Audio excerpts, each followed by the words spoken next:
16/3/2026 തിങ്കളാഴ്ച ദിവസത്തെ ഫലം. ജനിച്ച നക്ഷത്രം അഥവാ ചന്ദ്രനെയും ജനിച്ച മലയാള മാസം അഥവാ സൂര്യനെയും അടിസ്ഥാനമാക്കി. ജനിച്ച മലയാള മാസം അറിയില്ലെങ്കിൽ ജാനുവരി 10-നാണ് ജനിച്ചതെങ്കിൽ ഏതെങ്കിലും മലയാള കാലണ്ടർ എടുത്തിട്ട് ജാനുവരി 10-ൻ്റെ കറസ്പോണ്ടിങ് മലയാള മാസം ഏതാണെന്ന് നോക്കിയാൽ മതി. അശ്വതി നക്ഷത്രത്തിൽ ജനിക്കുകയും അവരുടെ ജനനമാസം മിഥുനമോ ചിങ്ങമോ മീനമോ ആവുകയാണെങ്കിൽ ബിസിനസ്സിന് നല്ലതാണ്, വിദേശിയുമായിട്ട് ബന്ധപ്പെട്ട കാര്യങ്ങൾക്ക് നല്ലതാണ്, ഷെയർ മാർക്കറ്റിൽ നിക്ഷേപിക്കാൻ നല്ലതാണ്, പൊതുപ്രവർത്തനങ്ങൾക്കെല്ലാം പറ്റിയതാണ്, സമൂഹത്തിൽ ഒരു അംഗീകാരമെല്ലാം കിട്ടും, കിട്ടേണ്ട പണം എളുപ്പത്തിൽ കിട്ടും, സഹോദരാദികൾക്കെല്ലാം നല്ല ദിവസമാണ്. മറ്റുള്ള മാസങ്ങളിലാണ് ജനിച്ചതെങ്കിൽ ഈ പറഞ്ഞ ഗുണമെല്ലാം കിട്ടുമെങ്കിലും ട്രാൻസ്ഫർ ഉണ്ടാകാം, ആരെങ്കിലും പറ്റിക്കാതെ ചതിയിൽപ്പെടാതെ പണം നഷ്ടപ്പെട്ടു പോകാതെ കളവ് പോകാതെ എല്ലാം സൂക്ഷിക്കണം. ഭരണി കാർത്തിക നക്ഷത്രത്തിൽ ജനിച്ചവർക്ക് വളരെ നല്ല ദിവസമാണ്. ജോലി കിട്ടാം, പ്രമോഷൻ കിട്ടാം, പുതിയ കർമ്മങ്ങളെല്ലാം തുടങ്ങാൻ പറ്റിയ നല്ലൊരു ദിവസമാണ്. ബിസിനസ്സിന് നല്ലതാണ്, വിദേശവുമായിട്ട് ബന്ധപ്പെട്ട കാര്യങ്ങൾക്ക് നല്ലതാണ്, ഷെയർ മാർക്കറ്റിൽ നിക്ഷേപിക്കാൻ നല്ലതാണ്, പൊതുപ്രവർത്തനങ്ങൾക്കെല്ലാം പറ്റിയതാണ്, സമൂഹത്തിൽ ഒരു അംഗീകാരമെല്ലാം കിട്ടും, കിട്ടേണ്ട പണം എളുപ്പത്തിൽ കിട്ടും, സഹോദരാദികൾക്കെല്ലാം നല്ല ദിവസമാണ്. ഈ പറഞ്ഞ ഗുണം കൂടുതൽ കിട്ടുക മിഥുനത്തിലോ ചിങ്ങത്തിലോ മീനമാസത്തിലോ ജനിച്ചവർക്കാണ്. അവർക്കാണ് സൂര്യനിൽ നിന്നുകൂടി ഗ്രഹങ്ങൾ അനുകൂലമായി നിൽക്കുന്നത്. രോഹിണി മകീരം നക്ഷത്രത്തിൽ ജനിക്കുകയും അവരുടെ ജന്മമാസം മിഥുനമോ ചിങ്ങമോ മീനമോ ആവുകയാണെങ്കിൽ ജോലി കിട്ടാൻ, പ്രമോഷൻ കിട്ടാൻ, പുതിയ കർമ്മങ്ങളെല്ലാം തുടങ്ങാൻ പറ്റിയ നല്ലൊരു ദിവസമാണ്. മറ്റുള്ള മാസങ്ങളിലാണ് ജനിച്ചതെങ്കിലും ഈ പറഞ്ഞ ഗുണമെല്ലാം കിട്ടും. പക്ഷേ അച്ഛനും മക്കളുമായിട്ട് ബന്ധപ്പെട്ട കാര്യം മോശം, മനസ്സമാധാനക്കുറവ്, ടെൻഷൻ, യാത്രകളെ കൊണ്ട് പ്രയാസങ്ങൾ. തിരുവാതിര നക്ഷത്രത്തിൽ ജനിക്കുകയും അവരുടെ ജന്മമാസം മിഥുനമോ ചിങ്ങമോ മീനമോ ആവുകയാണെങ്കിൽ ജോലി കിട്ടാൻ, പ്രമോഷൻ കിട്ടാൻ, പുതിയ കർമ്മങ്ങളെല്ലാം തുടങ്ങാൻ പറ്റിയ നല്ലൊരു ദിവസമാണ്.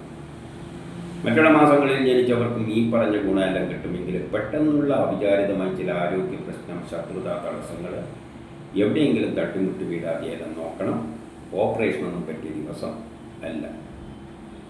പുണർത്തം നക്ഷത്രത്തിൽ ജനിച്ചവർക്ക് പൊതുവെ മോശം ദിവസമാണ്. അച്ഛനും മക്കളുമായിട്ട് ബന്ധപ്പെട്ട കാര്യം മോശം, മനസ്സമാധാനക്കുറവ്, ടെൻഷൻ, യാത്രകളെ കൊണ്ട് പ്രയാസങ്ങൾ, പെട്ടെന്നുള്ള അവിചാരിതമായ ആരോഗ്യ പ്രശ്നം, ശത്രുതാ തടസ്സങ്ങൾ, ഓപ്പറേഷനൊന്നും പറ്റിയതില്ല, എവിടെയെങ്കിലും തട്ടിമുട്ടി വീഴാതെയെല്ലാം നോക്കണം.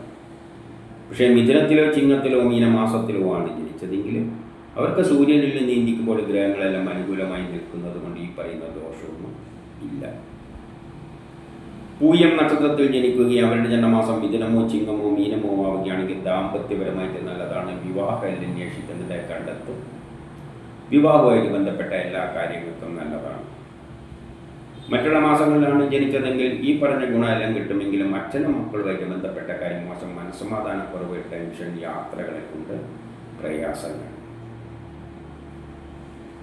ആയില്യമകം നക്ഷത്രത്തിൽ ജനിക്കുകയും അവരുടെ ജന്മമാസം മിഥുനമോ ചിങ്ങമോ മീനമോ ആവുകയാണെങ്കിൽ ദാമ്പത്യപരമായിട്ട് നല്ലതാണ്. വിവാഹം അന്വേഷിക്കുന്നത് കണ്ടെത്തും. വിവാഹവുമായിട്ട് ബന്ധപ്പെട്ട കാര്യങ്ങൾക്കെല്ലാം നല്ല ദിവസമാണ്. മറ്റുള്ള മാസങ്ങളിലാണ് ജനിച്ചതെങ്കിൽ ഈ പറഞ്ഞ ഗുണമെല്ലാം കിട്ടുമെങ്കിലും പെട്ടെന്നുള്ള അവിചാരിതമായ ചില ആരോഗ്യ പ്രശ്നം, ശത്രുത, തടസ്സങ്ങൾ കാണുന്നുണ്ട്. എവിടെയെങ്കിലും തട്ടിമുട്ടി വീഴാതെയെല്ലാം നോക്കണം. ഓപ്പറേഷനൊന്നും പറ്റിയ ദിവസം അല്ല. പൂരമുത്രം നക്ഷത്രത്തിൽ ജനിക്കുകയും അവരുടെ ജന്മമാസം മിഥുനമോ ചിങ്ങമോ മീനമോ ആവുകയാണെങ്കിൽ കേസ് വഴക്കലുണ്ടെങ്കിൽ അനുകൂലമായ തീരുമാനമുണ്ടാകും. ആരോഗ്യപരമായിട്ട് നല്ലതാണ്. ടെസ്റ്റ് ഇൻ്റർവ്യൂ പോലെയുള്ള നല്ലതാണ്. മത്സര പരീക്ഷകളിലെല്ലാം വിജയിക്കും. മറ്റുള്ള മാസങ്ങളിലാണ് ജനിച്ചതെങ്കിൽ ഈ പറഞ്ഞ ഗുണമെല്ലാം കിട്ടുമെങ്കിലും ദാമ്പത്യപരമായിട്ട് അത്ര നല്ലതല്ല. വിവാഹ കാര്യങ്ങൾക്കെല്ലാം തടസ്സങ്ങൾ കാണുന്നുണ്ട്. വിവാഹവുമായിട്ട് ബന്ധപ്പെട്ട കാര്യങ്ങൾക്കൊന്നും അത്ര നല്ല ദിവസം അല്ല. അത്തം ചിത്തിര നക്ഷത്രത്തിൽ ജനിക്കുകയും അവരുടെ ജന്മമാസം മിഥുനമോ ചിങ്ങമോ മീനമോ ആവുകയാണെങ്കിൽ കേസ് വഴക്കലുണ്ടെങ്കിൽ അനുകൂലമായ തീരുമാനമുണ്ടാകും. ആരോഗ്യപരമായിട്ട് നല്ലതാണ്. ടെസ്റ്റ് ഇൻ്റർവ്യൂ പോലെയുള്ള നല്ലതാണ്. മത്സര പരീക്ഷകളിലെല്ലാം വിജയിക്കും. മറ്റുള്ള മാസങ്ങളിലാണ് ജനിച്ചതെങ്കിൽ ഈ പറഞ്ഞ ഗുണമെല്ലാം കിട്ടുമെങ്കിലും മക്കളുമായിട്ട് ബന്ധപ്പെട്ട കാര്യം മോശം, മനസ്സമാധാനക്കുറവ്, ടെൻഷൻ എല്ലാം കാണുന്നുണ്ട് അതിൻ്റെ കൂട്ടത്തിൽ. ചോതി നക്ഷത്രത്തിൽ ജനിക്കുകയും അവരുടെ ജന്മമാസം മിഥുനമോ ചിങ്ങമോ മീനമോ ആവുകയാണെങ്കിൽ കേസ് വഴക്കലുണ്ടെങ്കിൽ അനുകൂലമായ തീരുമാനമുണ്ടാകും. ആരോഗ്യപരമായിട്ട് നല്ലതാണ്. ടെസ്റ്റ് ഇൻ്റർവ്യൂ പോലെയുള്ള നല്ലതാണ്. മത്സര പരീക്ഷകളിലെല്ലാം വിജയിക്കും. മറ്റുള്ള മാസങ്ങളിലാണ് ജനിച്ചതെങ്കിൽ ഈ പറഞ്ഞ ഗുണമെല്ലാം കിട്ടും. പക്ഷേ കുടുംബപരമായി, സാമ്പത്തികപരമായി, വിദ്യാഭ്യാസപരമായിട്ട് അത്ര നല്ലതല്ല. വസ്തു വാഹനങ്ങളിലൂടെയെല്ലാം ധനനഷ്ടം സംഭവിക്കാം. വീട് നിർമ്മാണത്തിന് തടസ്സങ്ങൾ, മാതാവുമായിട്ട് ബന്ധപ്പെട്ട കാര്യങ്ങൾക്കൊന്നും അത്ര നല്ല ദിവസം അല്ല. വിശാഖം നക്ഷത്രത്തിൽ ജനിച്ചവർക്ക് പൊതുവെ മോശം ദിവസമാണ്. മാതാവും മക്കളുമായിട്ട് ബന്ധപ്പെട്ട കാര്യം മോശം. മനസ്സമാധാനക്കുറവ്, ടെൻഷൻ, കുടുംബപരമായി, സാമ്പത്തികപരമായി, വിദ്യാഭ്യാസപരമായിട്ട് അത്ര നല്ലതല്ല. വസ്തുവാഹനങ്ങളിലൂടെയെല്ലാം ധനനഷ്ടം സംഭവിക്കാം. അതുകൊണ്ട് വസ്തുവാഹനങ്ങളൊന്നും വാങ്ങാനും വിൽക്കാനും പറ്റിയ ദിവസമല്ല. വീട് നിർമ്മാണത്തിന് തടസ്സങ്ങൾ എല്ലാം കാണുന്നുണ്ട്. പക്ഷേ മിഥുനത്തിലോ ചിങ്ങത്തിലോ മീനമാസത്തിലോ ആണ് ജനിച്ചതെങ്കിൽ അവർക്ക് സൂര്യനിൽ നീന്തിക്കുമ്പോൾ ഗ്രഹങ്ങൾ അനുകൂലമായി നിൽക്കുന്നത് കൊണ്ട് ഈ പറയുന്ന ദോഷമൊന്നുമില്ല. അനിഴം നക്ഷത്രത്തിൽ ജനിക്കുകയും അവരുടെ ജന്മമാസം മിഥുനമോ ചിങ്ങമോ മീനമോ ആവുകയാണെങ്കിൽ പുതിയ കർമ്മങ്ങളെല്ലാം തുടങ്ങാൻ പറ്റിയ നല്ലൊരു ദിവസമാണ്. അതിനുള്ള ഉത്സാഹവും തൻ്റെ ഇടയിലും കാണും. സഹോദരാദികൾക്കെല്ലാം നല്ല ദിവസമാണ്. മറ്റുള്ള മാസങ്ങളിലാണ് ജനിച്ചതെങ്കിൽ ഈ പറഞ്ഞ ഗുണമെല്ലാം കിട്ടുമെങ്കിലും മക്കളുമായിട്ട് ബന്ധപ്പെട്ട കാര്യം മോശം. മനസ്സമാധാനക്കുറവ്, ടെൻഷനും അതിൻ്റെ കൂട്ടത്തിൽ കാണുന്നുണ്ട്. കേട്ടാമൂലം നക്ഷത്രത്തിൽ ജനിക്കുകയും അവരുടെ ജന്മമാസം മിഥുനമോ ചിങ്ങമോ മീനമോ ആവുകയാണെങ്കിൽ പുതിയ കർമ്മങ്ങളെല്ലാം തുടങ്ങാൻ പറ്റിയ നല്ലൊരു ദിവസമാണ്. അതിനുള്ള ഉത്സാഹവും തൻ്റെ ഇടയിലും കാണും. സഹോദരാദികൾക്കെല്ലാം നല്ല ദിവസമാണ്. മറ്റുള്ള മാസങ്ങളിലാണ് ജനിച്ചതെങ്കിൽ ഈ പറഞ്ഞ ഗുണമെല്ലാം കിട്ടും. പക്ഷേ കുടുംബപരമായി, സാമ്പത്തികപരമായി, വിദ്യാഭ്യാസപരമായിട്ട് അത്ര നല്ലതല്ല. വസ്തുവാഹനങ്ങളിലൂടെയെല്ലാം ധനനഷ്ടം സംഭവിക്കാം. വീട് നിർമ്മാണത്തിന് തടസ്സങ്ങളെല്ലാം കാണുന്നുണ്ട്. മാതാവുമായിട്ട് ബന്ധപ്പെട്ട കാര്യങ്ങൾക്കൊന്നും അത്ര നല്ല ദിവസം അല്ല. പൂരാടം ഉത്രാടം നക്ഷത്രത്തിൽ ജനിക്കുകയും അവരുടെ ജന്മമാസം മിഥുനമോ ചിങ്ങമോ മീനമോ ആവുകയാണെങ്കിൽ പുതിയ കർമ്മങ്ങളെല്ലാം തുടങ്ങാൻ പറ്റിയ നല്ലൊരു ദിവസമാണ്. അതിനുള്ള ഉത്സാഹവും തൻ്റെ ഇടയിലും കാണും. സഹോദരാദികൾക്കെല്ലാം നല്ല ദിവസമാണ്. മറ്റുള്ള മാസങ്ങളിലാണ് ജനിച്ചതെങ്കിലും ഈ പറഞ്ഞ ഗുണമെല്ലാം കിട്ടുമെങ്കിലും കുടുംബപരമായി, സാമ്പത്തികപരമായി, വിദ്യാഭ്യാസപരമായിട്ട് അത്ര നല്ല ദിവസമല്ല. തിരുവോണം അവിട്ടം നക്ഷത്രത്തിൽ ജനിക്കുകയും അവരുടെ ജന്മമാസം മിഥുനമോ ചിങ്ങമോ മീനമോ ആവുകയാണെങ്കിൽ വ്യക്തിപരമായി, ആരോഗ്യപരമായി നല്ല ദിവസമാണ്. മറ്റുള്ള മാസങ്ങളിലാണ് ജനിച്ചതെങ്കിലും വ്യക്തിപരമായി, ആരോഗ്യപരമായിട്ട് നല്ലതാണ്.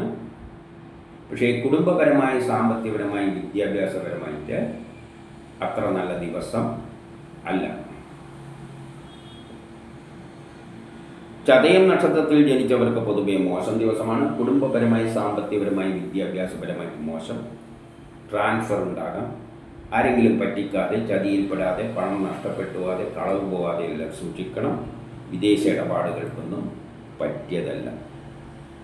എന്നാലും മിഥുനത്തിലോ ചിങ്ങത്തിലോ മീനമാസത്തിലോ ആണ് ജനിച്ചതെങ്കിൽ അവർക്ക് സൂര്യനിൽ നീന്തിക്കുമ്പോൾ ഗ്രഹങ്ങളെല്ലാം അനുകൂലമായി നിൽക്കുന്നത് കൊണ്ട് ഈ പറയുന്ന ദോഷമൊന്നും അത്ര പ്രബലമല്ല. പൂരോരുട്ടാതി നക്ഷത്രത്തിൽ ജനിച്ചവർക്കും പൊതുവെ മോശം ദിവസമാണ്. വ്യക്തിപരമായി, ആരോഗ്യപരമായി മോശമാണ്. ട്രാൻസ്ഫർ ഉണ്ടാകാം. ആരെങ്കിലും പറ്റിക്കാതെ, ചതിയിൽപ്പെടാതെ, പണം നഷ്ടപ്പെട്ടു പോകാതെ, കളവ് പോകാതെ എല്ലാം സൂക്ഷിക്കണം. വിദേശ ഇടപാടുകൾക്കൊന്നും പറ്റിയ ദിവസം അല്ല. പക്ഷേ മിഥുനത്തിലോ ചിങ്ങത്തിലോ മീനമാസത്തിലോ ആണ് ജനിച്ചതെങ്കിൽ അവർക്ക് സൂര്യനിൽ നീന്തിക്കുമ്പോൾ ഗ്രഹങ്ങളെല്ലാം വളരെ അനുകൂലമായിട്ടാണ് നിൽക്കുന്നത്. അതുകൊണ്ട് അവരെ സംബന്ധിച്ചിടത്തോളം ഈ പറഞ്ഞ ദോഷങ്ങളൊന്നും അത്ര പ്രബലമല്ല. ഉത്രട്ടാതി നക്ഷത്രത്തിൽ ജനിക്കുകയും അവരുടെ ജന്മമാസം മിഥുനമോ ചിങ്ങമോ മീനമോ ആവുകയാണെങ്കിൽ ബിസിനസ്സിന് നല്ലതാണ്. വിദേശവുമായിട്ട് ബന്ധപ്പെട്ട കാര്യങ്ങൾക്ക് നല്ലതാണ്. ഷെയർ മാർക്കറ്റ് നിക്ഷേപിക്കാൻ നല്ലതാണ്. പൊതുപ്രവർത്തനങ്ങൾക്കെല്ലാം പറ്റിയതാണ്. സമൂഹത്തിലൊരു അംഗീകാരം എല്ലാം കിട്ടും. കിട്ടേണ്ട പണം എളുപ്പത്തിൽ കിട്ടും. സഹോദരാദികൾക്കെല്ലാം നല്ല ദിവസമാണ്. മറ്റുള്ള മാസങ്ങളിലാണ് ജനിച്ചതെങ്കിലും ഈ പറഞ്ഞ ഗുണമെല്ലാം കിട്ടുമെങ്കിലും വ്യക്തിപരമായി, ആരോഗ്യപരമായി അത്ര നല്ലതല്ല. രേവതി നക്ഷത്രത്തിൽ ജനിക്കുകയും അവരുടെ ജന്മമാസം മിഥുനമോ ചിങ്ങമോ മീനമോ ആവുകയാണെങ്കിൽ ബിസിനസ്സിന് നല്ലതാണ്. വിദേശവുമായിട്ട് ബന്ധപ്പെട്ട കാര്യങ്ങൾക്ക് നല്ലതാണ്. ഷെയർ മാർക്കറ്റ് നിക്ഷേപിക്കാൻ നല്ലതാണ്. പൊതുപ്രവർത്തനങ്ങൾക്കെല്ലാം പറ്റിയതാണ്. സമൂഹത്തിലൊരു അംഗീകാരം എല്ലാം കിട്ടും. കിട്ടേണ്ട പണം എളുപ്പത്തിൽ കിട്ടും. സഹോദരാദികൾക്കെല്ലാം നല്ല ദിവസമാണ്. മറ്റുള്ള മാസങ്ങളിലാണ് ജനിച്ചതെങ്കിൽ ഈ പറഞ്ഞ ഗുണമെല്ലാം കിട്ടുമെങ്കിലും ട്രാൻസ്ഫർ ഉണ്ടാകാം. ആരെങ്കിലും പറ്റിക്കാതെ, ചതിയിൽപ്പെടാതെ, പണം നഷ്ടപ്പെട്ടു പോകാതെ, കളവ് പോകാതെ എല്ലാം സൂക്ഷിക്കണം. കൊടുക്കൽ വാങ്ങലുകൾക്കൊന്നും അത്ര പറ്റിയ ദിവസമൊന്നും നല്ലോണം ശ്രദ്ധിച്ചിട്ട് ചെയ്യണം. പണമെല്ലാം വരും, എന്നാലും ശ്രദ്ധിച്ചിട്ട് ചെയ്യുക. ഇതാണ് 16/3/2026 തിങ്കളാഴ്ച ദിവസത്തെ ഫലം.